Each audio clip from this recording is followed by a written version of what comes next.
How to create Crunchyroll account. Well, that is what I'm going to show you guys in this pretty quick and easy tutorial. This can be done on both your PC, laptop, as well as a mobile phone. It doesn't really matter. In this case, I am on a mobile phone, but on your PC and laptop, you simply just have to search for Crunchyroll and then you'll get to the website. Now, right over here, you can explore a free trial, login, or create account.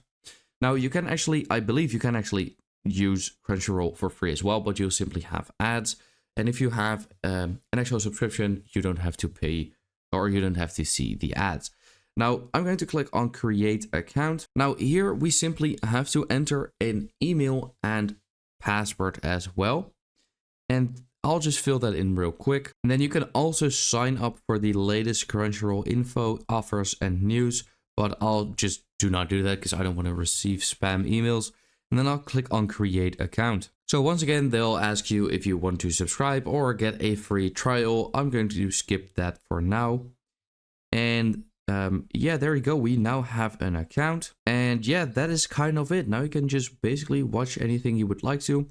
And yeah, so that's how to create Crunchyroll account.